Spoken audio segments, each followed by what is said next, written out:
আসসালামু আলাইকুম বন্ধুরা, দূরের কাছে পাশে দেশে বিদেশে যে যেখান থেকে এই মুহূর্তে ভিডিওটি দেখছেন না কেন, আশা করছি সবাই আল্লাহর রহমতে ভালো আছেন, সুস্থ আছেন। আমি আপনাদের দয়ায় আল্লাহর রহমতে ভালো আছি, সুস্থ আছি।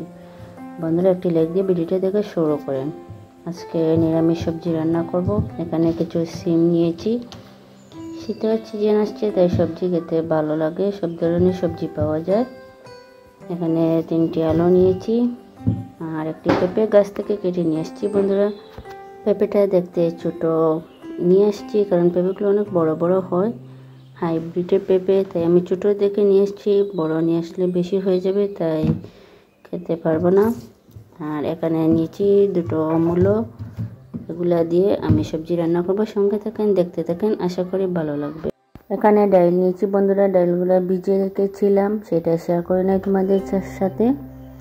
ভিজিয়ে রেখে এখন এটা আমি ধুয়ে নিয়েছি, নিয়ে পানি জড়িয়ে নিয়েছি। এখানে দেখেন সবজিগুলো আমি কেটে কুটে নিয়েছি, নিয়ে ধুয়ে পানি জড়ে গেছে। এখন আমি এটা ডাল দিয়ে সবজিগুলো রান্না করব। প্লিজ সবাই একটি লাইক করে দিবেন। চলেন, এখন আমি দেখেন চুলার মধ্যে কড়াই বসিয়ে দিয়েছি। কড়াইটা গরম হয়ে গেছে, তাই তেল দিয়ে দেব এখানে একটু জিরা, কালো জিরা দিয়ে এগুলো একটু ভেজে নেব।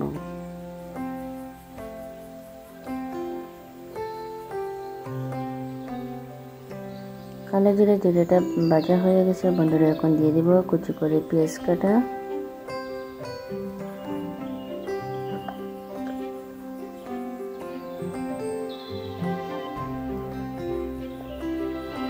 দিয়ে দেবো একটু রসুন বাটা।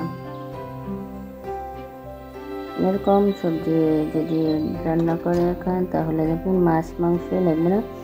সত্যি আমি রান্না করে গেছি, আমার কাছে অনেক ভালো লেগেছে।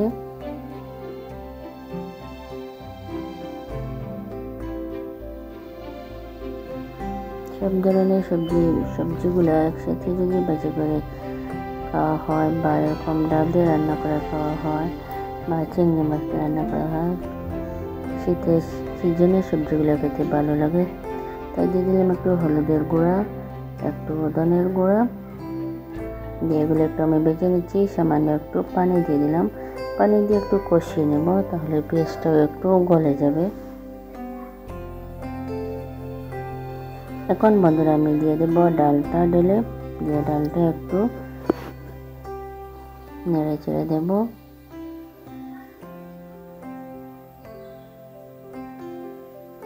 এখন আমি সবজিগুলো ঢেলে দেব, দিয়ে দেবো স্বাদ মতো লবণ। সবজিগুলো ঢেলে দিয়ে এখন নেড়ে চেড়ে দিতেছি।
বন্ধুরা, আমার সবজিটা হয়ে গেছে, দেখেন। এখন আমি নামিয়ে নেব। কীরকম হয়েছে আমার আজকের রেসিপিটা অবশ্যই কমেন্ট করে জানাবেন। সবাই আমাকে সাপোর্ট করবেন, আমার পাশে থাকবেন। আল্লাহ হাফিজ।